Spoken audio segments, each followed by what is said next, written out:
Commander Victor Shaw gripped the edge of the conference table as the Valorian representative spoke. The alien's voice was sharp and cold, like ice breaking apart. Cass was tall, with skin the color of dried blood and eyes that showed no emotion. Behind him stood 12 other beings from different species, all members of the Galactic Council. They had come to Earth to deliver an ultimatum. Victor watched a holographic display show Earth's position in space. A red circle surrounded the planet. That circle meant nothing good. On the orbital station above Earth, diplomats and military leaders from every nation had gathered. Victor was one of them. He wore his uniform with pride, but pride meant nothing here. Earth will comply, Cass said. His words hung in the air like poison. Your species has been observed for 300 cycles. You are primitive. Your weapons are weak. Your ships cannot leave your solar system. These facts are not opinions. They are truth. The representative from China stood up. His name was Ambassador Lin. He tried to speak with strength. The people of Earth deserve respect. We have built great cities. We have created art and science. We are ready to join the galactic community as equals. Cass made a sound like breaking glass. It was laughter. The other council members joined in. The sound filled the conference room with contempt. Equals, Cass repeated. The words seemed to taste bad in his mouth. You pilot primitive chemical rockets. Your military forces use obsolete weapons. You kill each other over resources your planet has in abundance. You call this civilization? You call this worthy of respect? No. Earth will surrender all weapons research. Earth will surrender all space exploration programs. Earth will become a labor colony for the Empire. Victor could not stay silent. He stood up, pushing his chair back with force. The sound was loud in the quiet room. Every eye turned toward him. We will not surrender, Victor said. His voice was steady and hard. Earth will not become your colony. We are a species of 7 billion people. We have shown strength and courage. We deserve the right to determine our own future. Cass turned his full attention to Victor. The alien's eyes were like holes in the universe. They showed nothing and wanted nothing but obedience. And who are you? Cass asked. Commander Victor Shaw, United Earth Defense Forces. I speak for the military powers of this world. Cass moved closer to Victor. The alien was tall, almost 2 meters, and his body was covered in what looked like armor, but it was his own skin. The temperature in the room seemed to drop. You speak for weakness, Cass said. You think you understand power. You do not. I have commanded battles where thousands of your species would be erased in moments. I have seen civilizations far superior to yours brought to their knees. You are nothing. Your strength is an illusion born from ignorance. Victor did not step back. He met Cass's gaze without fear. We are Earth. We survive. We fight. We will not submit. Cass smiled. It was the smile of a predator. Your defiance is noted and recorded. It will be remembered as your last mistake. The meeting ended an hour later. The decision was final. Earth would have 3 rotations of the planet to surrender all military equipment. The Galactic Council would send occupation forces to ensure compliance. A blockade was already being positioned around Earth's solar system. No human ship would be allowed to leave. No human would ever leave Earth again. Victor left the conference room and went to the observation deck. From here, he could see Earth below. The planet was beautiful. Blue oceans, white clouds, green continents. It was home. 7 billion people lived down there, and they had no idea that their freedom was about to end. A woman in a military uniform joined him at the window. Her name was Catherine Brooks. She was a major in the United States military and one of the best strategic minds Victor knew. She had attended the meeting as an observer. They mean it, Catherine said. It was not a question. Yes, Victor replied. We cannot fight them. Their technology is too advanced. Victor was quiet for a long moment.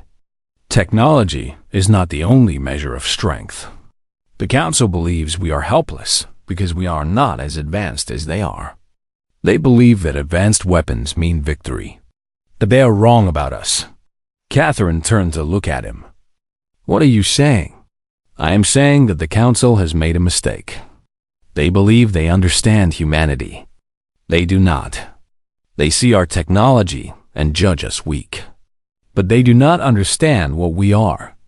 They do not understand what humans can do when we fight for our home. Victor, they have ships that can destroy cities. They have weapons we do not even have names for. I know, Victor said. But they also have something we do not. They have assumed victory. They believe we will surrender without a fight. That assumption will be their weakness. Catherine's eyes widened slightly. You are talking about resistance. I am talking about survival. I am talking about fighting back. I am talking about showing the Galactic Council that they made a terrible mistake when they came to Earth.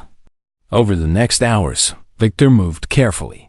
He contacted Colonel Henry Patterson, the commander of Earth's remaining space defense network. He contacted Dr. Amanda Foster, a physicist who worked on advanced weapon systems. He contacted other military leaders from every nation on Earth. He did not speak openly about his plan. He only suggested meetings. Private meetings. Secure meetings thought by the time the occupation forces arrived at Earth, something had already begun. Something the Galactic Council did not expect. Something they did not understand. Something that would change the course of the galaxy forever. Victor stood alone on the observation deck and watched the Valorian ships take position around Earth. They were massive vessels, black and menacing. They moved through space like sharks circling wounded prey. Victor felt no fear. He felt something else. He felt the weight of 7 billion people depending on him. He felt the weight of Earth's future. He sent a single message to his allies. The time has come. Earth will be free. In the darkness of space, the occupation forces settled into position. They had no idea that below them, on a world they considered primitive and helpless, something was stirring. Something was waking up. Something was preparing for war. The Arctic facility was hidden beneath layers of ice and rock. It had been an old military base from the Cold War, abandoned for 30 years. Now it was alive again. Hundreds of people worked in labs and workshops, creating weapons that would change Earth's destiny. Victor Shaw moved through the corridors, checking progress on every project. Around him, scientists and engineers worked around the clock. Catherine Brooks stood in front of a tactical display that showed Earth's major military installations. Red dots marked locations where the Galactic Council had positioned occupation forces. Blue dots marked locations where Victor's resistance movement was secretly building power. They have over 50 major bases on Earth, Catherine said. She pointed to the display. Ground forces, air defense systems, orbital weapons platforms. The Council believes this is enough to control 7 billion people. It would be, Amanda Foster replied. The physicist was holding a data tablet reviewing calculations. If they were fighting an enemy like themselves, but they are not. Amanda was brilliant. She had studied alien technology for years, always assuming it was theoretical knowledge that would never have practical use. Now she was reverse engineering captured Valorian weapon systems. The Council had made a critical mistake by underestimating Earth's scientific minds. The first breakthrough is here, Amanda said, pulling up a schematic. We have adapted their plasma technology to use Earth-based materials. The weapons are less advanced than theirs, but they will function. And more importantly, we can produce them in quantity. Victor studied the design. The weapon looked crude compared to what the Valorians carried, but it was functional. That was all that mattered. How long to produce a functional unit? 3 weeks, Amanda said. With the equipment we have and the team working at this pace, we can have 50 operational weapons within a month. Within 2 months, we can have hundreds. Colonel Henry Patterson entered the facility wearing civilian clothes. The Space Defense Commander had taken a serious risk by coming here in person. Discovery would mean death, not just for him, but for everyone in this facility. But this had become more important than safety. The satellite network is ready, Henry reported. He placed a portable drive on the table. I have managed to reprogram 7 of our orbital platforms.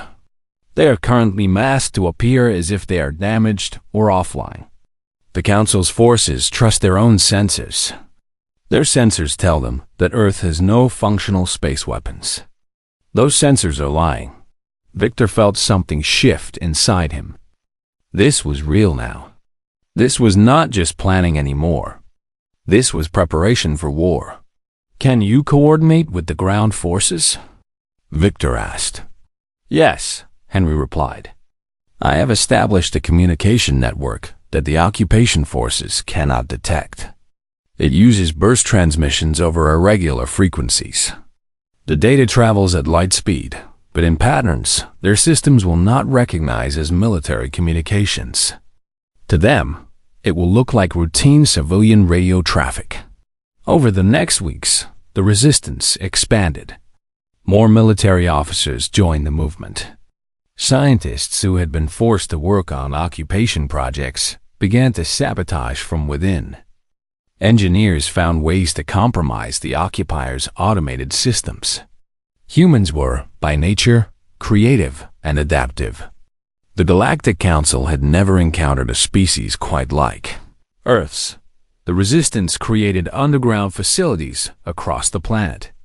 In the mountains of Tibet, deep beneath solid rock, scientists developed advanced computing systems. In underwater domes in the Pacific Ocean, engineers built energy reactors that would power future weapons. In tunnels beneath the Sahara Desert, weapons manufacturing began in secret. Victor coordinated everything from a central command center in Antarctica. Catherine handled tactical planning. Henry managed the technological infrastructure. Amanda directed weapon development and scientific advancement. They formed a unit that seemed to move as one mind, each person essential to the whole. But there was a problem. The resistance was growing too fast. More people meant greater risk of discovery. Someone had to make a decision about when to act. Act too early and they would be crushed. Wait too long and the Council would root out the resistance and end any chance of freedom. One night, Victor called a meeting with his core team. They sat in a secure room deep underground. The walls were lined with stone that had been on Earth for 1 billion years. Outside, the occupation forces were settled in their bases, confident that they had broken Earth's spirit. We must strike within 2 months, Catherine said. Any longer, and we risk exposure. Our network is growing. Growing networks are vulnerable to discovery. The weapons are not ready, Amanda countered. We need more time to test the systems. A failed weapon in combat could be catastrophic. Every day we delay, the Council digs deeper into our societies, Henry added. I have reports of them accessing our communication systems. They are looking for resistance. They do not expect to find one, but their searches are becoming more thorough. We may not have 2 months. We may have weeks. Victor listened to each voice. He understood the tension. Timing was everything in warfare. Too early meant failure. Too late meant they would never have a chance. What if we were not forced to choose? Victor said. What if we created the circumstances that force our timeline? Catherine leaned forward. What do you mean? The Council occupies Earth because they believe we are helpless. They are not afraid of us. What if we made them afraid? What if we made them respond to threats that divert their resources? Amanda Understood first. Coordinated strikes. Small attacks on occupation bases. Not enough to destroy them, but enough to disrupt their routine. Enough to make them reinforce their positions and spread their forces thin. Exactly, Victor said. We have operatives inside their bases. They are maintaining their systems. They are learning their protocols. We could use that knowledge to strike at specific targets without revealing our full capability. The Council would believe the resistance is smaller and more desperate than we actually are. They would waste resources responding to threats they believe are contained. Henry nodded slowly. It is dangerous. It could accelerate their response. It will accelerate their response, Victor said. But it will be the response we want, when we want it, the way we want it. We gain time by creating chaos. We gain advantage through misdirection. The team sat with this idea for a long moment. It was risky. Everything about this situation was risky. But the risk of action was less than the risk of waiting. We begin in 1 week, Victor decided. Small strikes on occupation perimeter stations. Nothing that causes mass casualties. Just enough to show them that Earth has teeth. While they respond to those attacks, we accelerate weapon production. We prepare our final strike force. We make ready for the moment when humanity stops running and starts fighting back. In the weeks that followed, the first attacks began. A communications tower was sabotaged. An occupation bunker lost power for 3 hours. A weapons depot caught fire under mysterious circumstances. Nothing catastrophic, but each incident was visible. Each incident was a message. The Council soldiers began to realize that Earth was not as pacified as they had believed. Cass, the Valorian commander, ordered investigations. He did not believe humans could mount organized resistance. The idea was absurd. And yet, something was happening. Something was waking up on this planet that the Council had thought was already dead. Deep in the resistance bunkers, Victor and his team made final preparations. In 1 month, they would strike. In 1 month, the Council would learn what it meant to underestimate humanity. In 1 month, Earth would fight back. The signal came at midnight, 1700 hours in military time. Victor was in the command center deep beneath the Antarctic ice. On the displays around him, information flowed like water. Henry's satellite network showed the positions of every occupation force on and above Earth. Catherine's tactical maps showed exactly where their strike teams were positioned. Amanda's weapon systems showed green across the board. Everything was ready. Victor pressed the communication button. His voice was calm and steady. All units, this is command. You are cleared to engage. I repeat, you are cleared to engage. For Earth. The response came back almost immediately from dozens of strike teams positioned across the planet. Understood. Engaging now. For Earth. In orbit above the planet, Henry Patterson watched the displays from his secret command post. He had accessed the occupation force's communication satellites. In seconds, he would blind them. The Valorian ships would lose contact with their ground forces. Panic would spread through their military hierarchy. They would not know what was happening. Henry typed a single command. The occupation network went dark. At the same moment, Victor's strike teams moved. In Russia, a 20-person team infiltrated an occupation base. In Africa, another team attacked a weapons depot. In North America, teams simultaneously hit 5 different occupation installations. The attacks were surgical, precise, and devastating. Commander Cass was eating when the reports started flooding in. The Valorian commander was in his headquarters, a massive structure carved into Earth's crust in what humans had once called Kazakhstan. An aide approached him with a communications device. "Commander," the aide said. The being's scales were turning the colors that meant fear. "We are losing contact with ground forces across multiple continents." The satellite network is offline. We cannot reach our orbital stations. Kes did not panic. Panic was not a Valorian response to crisis. Kes responded with calculation. How is this possible? The humans have no capacity for this. We do not know, Commander. The network simply went offline. All systems simultaneously. It appears to be coordinated. Kes stood up. He had been in the military for 40 cycles. He had never encountered a problem he could not solve through superior firepower. Re-establish communications. Redirect the backup systems. We are attempting that now. But the primary satellites are being jammed. The humans are using some kind of signal that disrupts our frequencies. For the first time in his long military career, Kes felt something that was not entirely familiar. It was not fear. Valorians did not feel fear. It was uncertainty.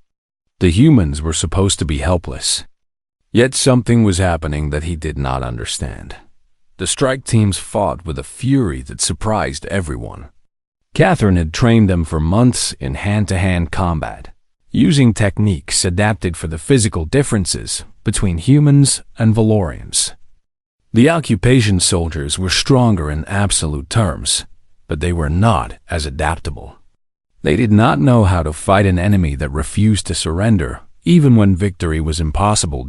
In a base near Cairo, a team of 8 humans faced 40 occupation soldiers. The humans used the terrain, using darkness and narrow corridors to negate the aliens' advantage in numbers. They threw explosives that Amanda had designed, weapons that used conventional materials but produced plasma-level devastation.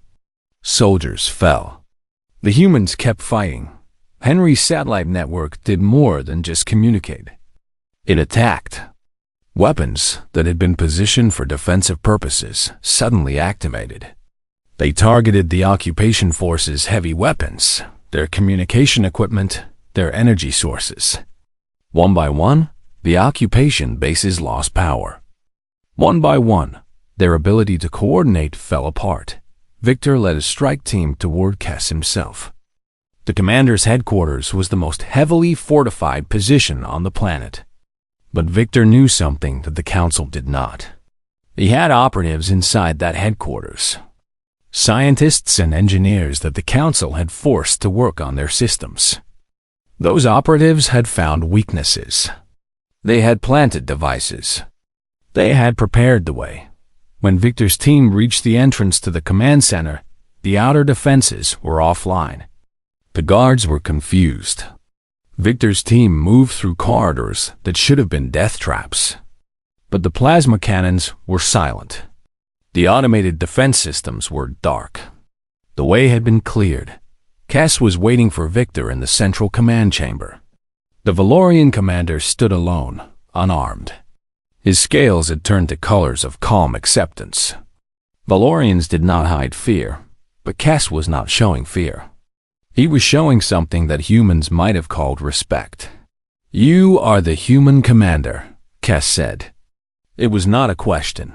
"I am Commander Victor Shaw of Earth. You have orchestrated this." Kes gestured around him. "This disruption, this coordinated assault, it demonstrates intelligence. It demonstrates capability. I did not believe your species possessed this level of organization." "You did not want to believe it," Victor replied. "You needed us to be helpless. You needed us to be weak. You built your entire strategy on that assumption. And now you see it was a lie." Kes moved toward Victor. The alien was tall and strong.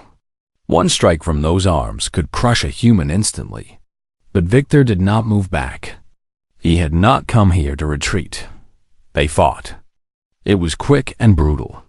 Kes was stronger, but Victor was faster. Victor had spent his entire military career learning to fight. He understood positioning, leverage, timing. When Kes struck, Victor was not there.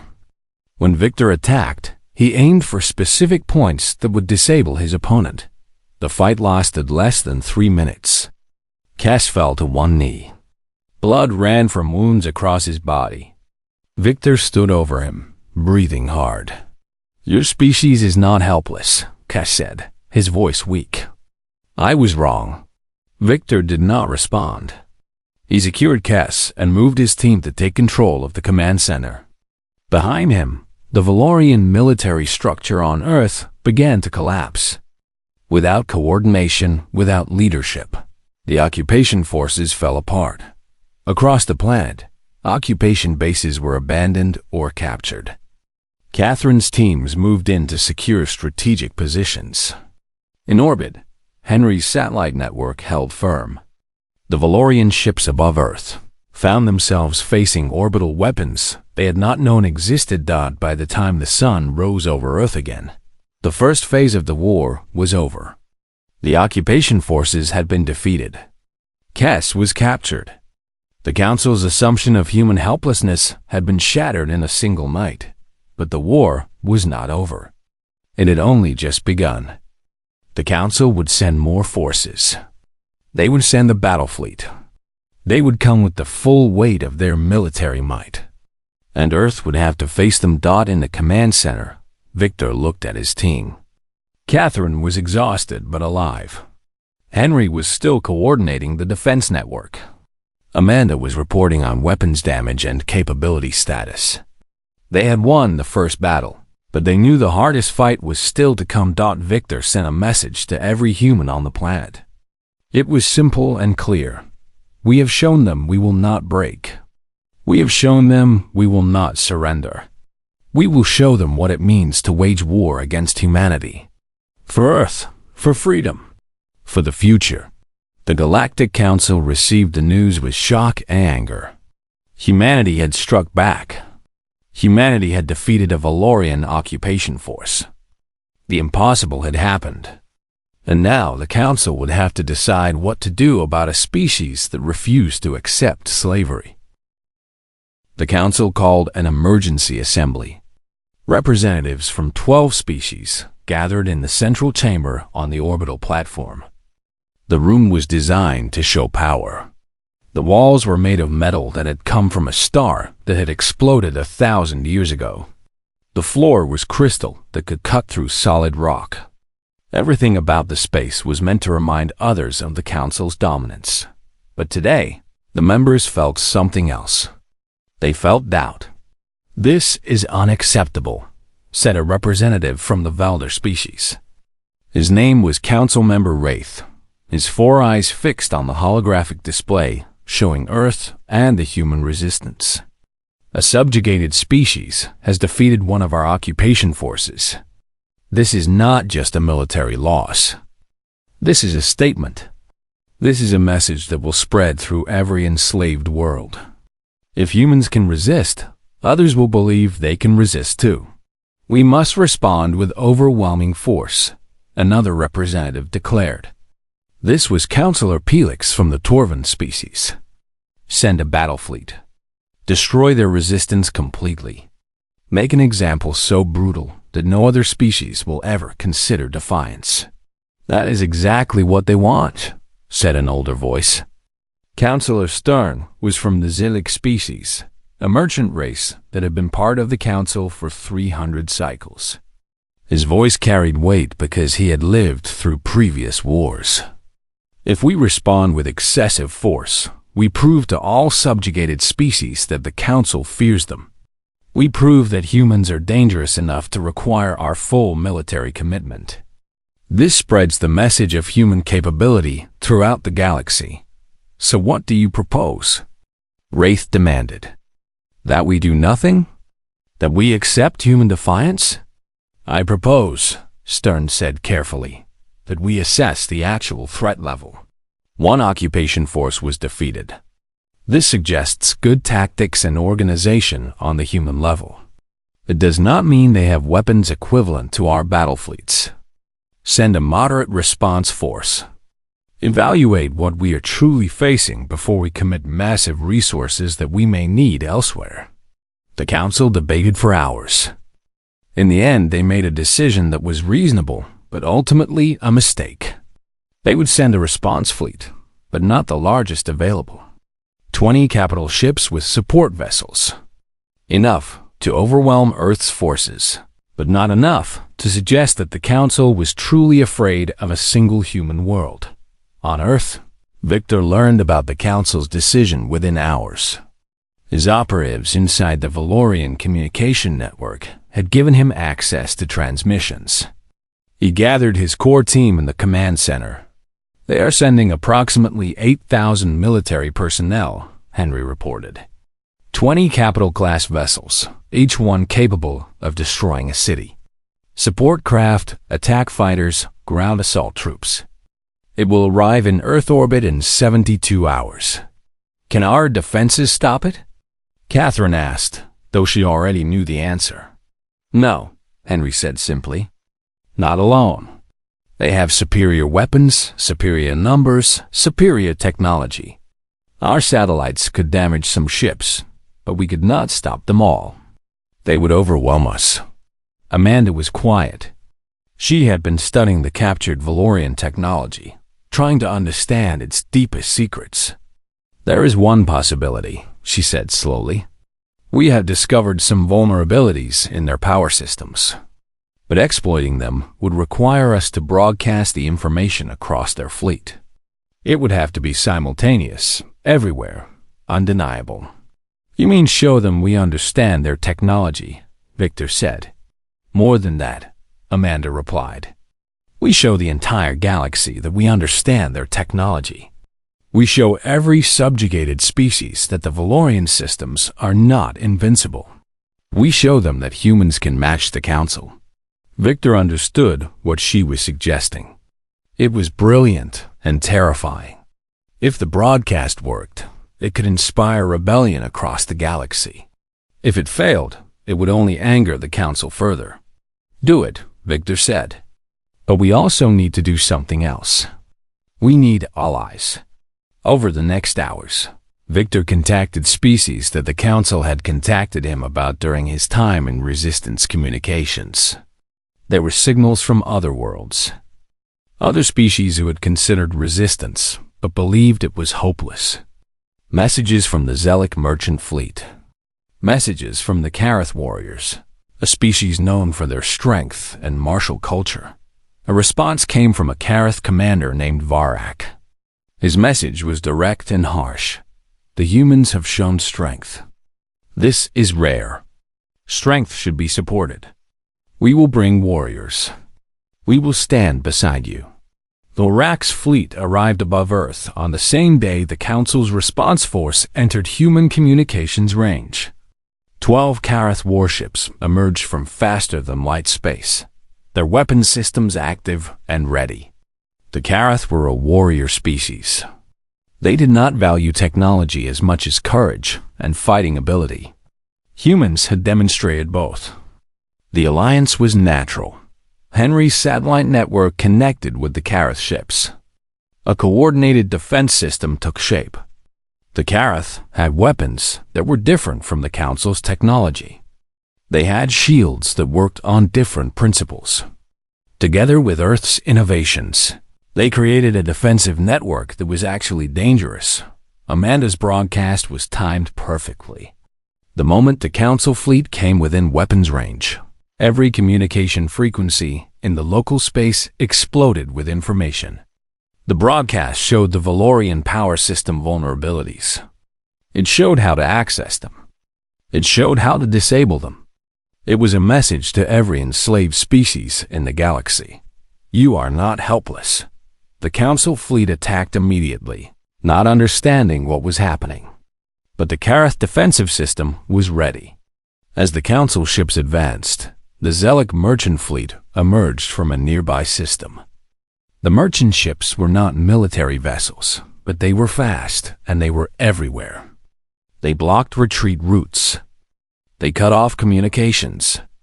They turned the battle from a one-sided assault into a complex struggle where numbers meant less than tactics.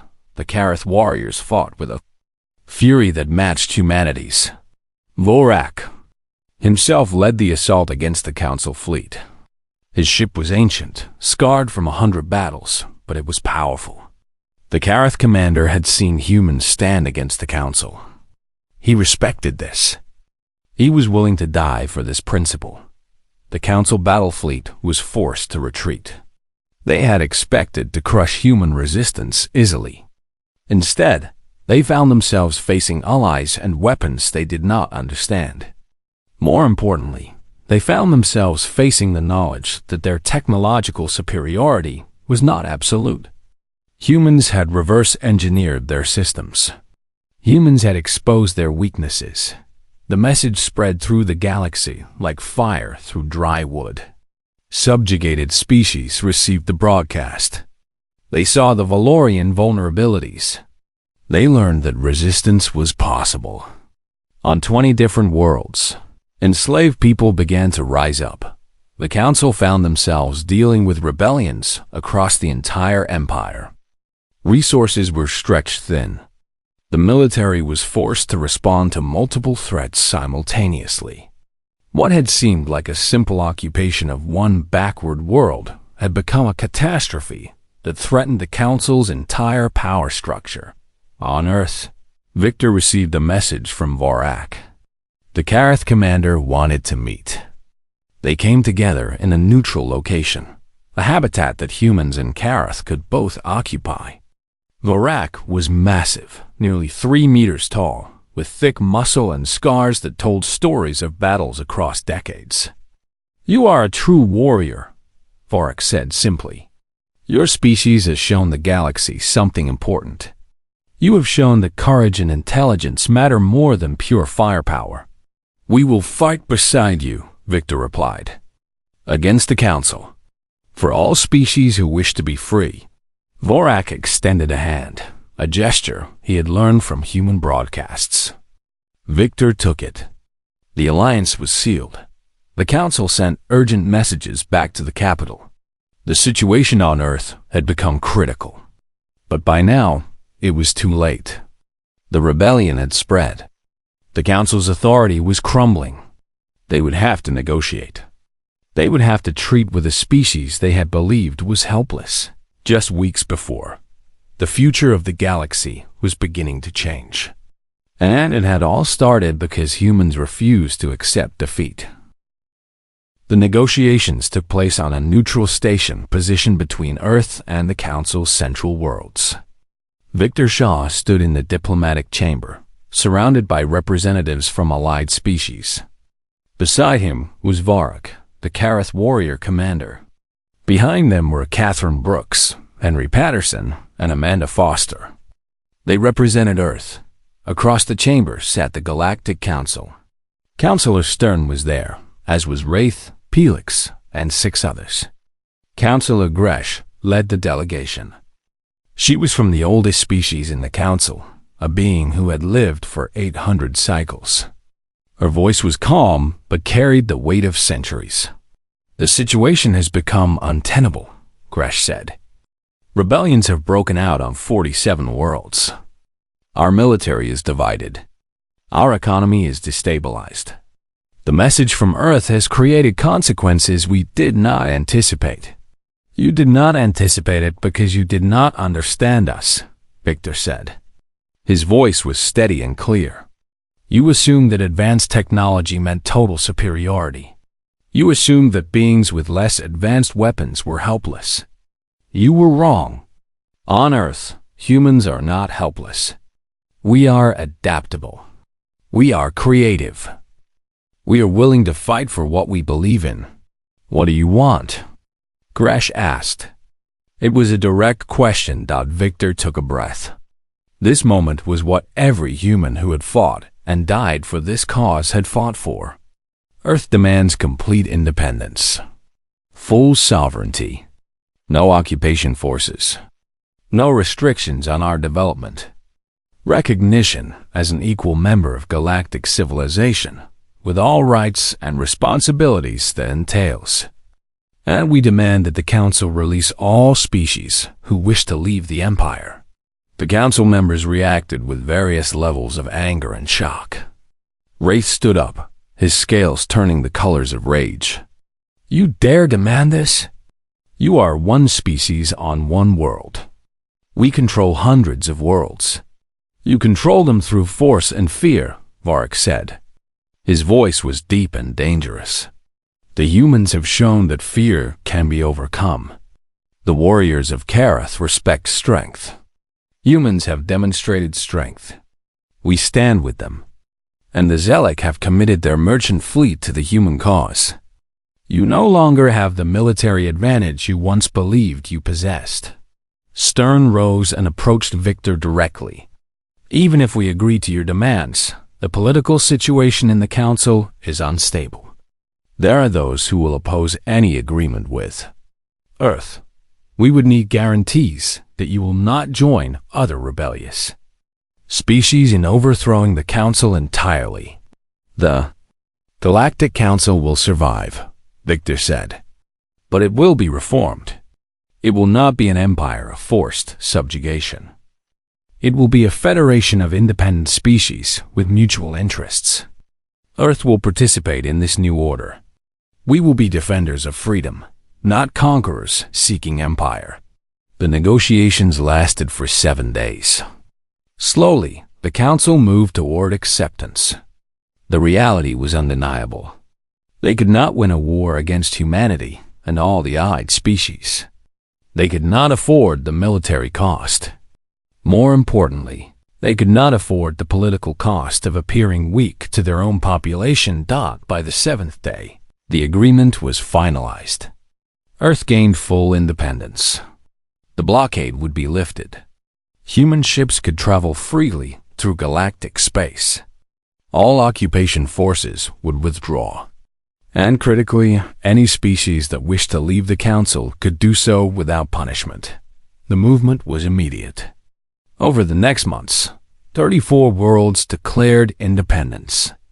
The Galactic Council transformed from an empire to something resembling a federation of equals. It was not perfect. There were conflicts and disagreements. But it was based on choice, not force. Catherine Brooks was named Supreme Commander of Earth's Defense Forces. She immediately established military academies where human soldiers trained with warriors from the Karath and other allied species.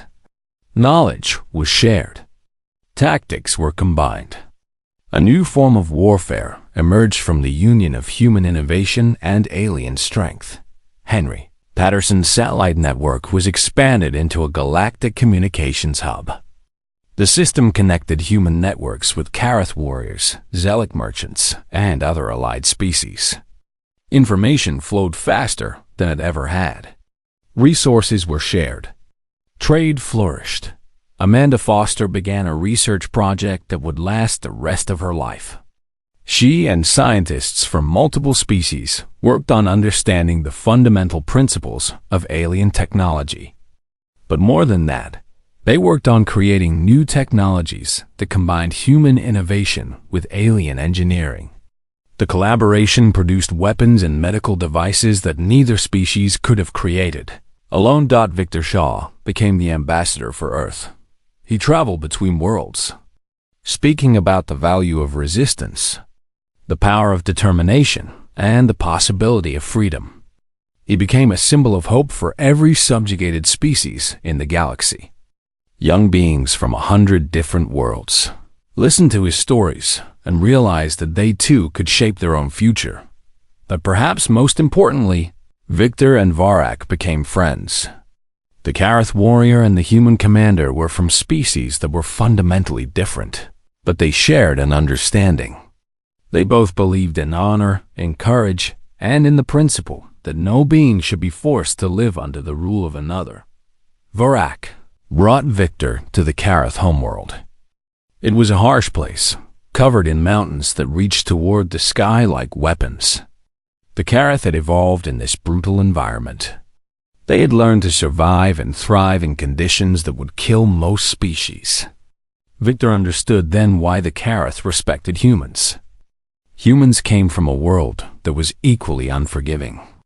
Earth had its own harsh mountains, its own brutal deserts, its own deadly oceans. In a ceremony on the Karath homeworld, Victor was recognized as a warrior by the entire Karath military.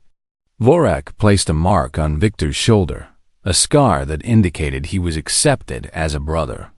It was the highest honor the Kareth could offer. Years passed. Earth grew stronger. Human technology advanced.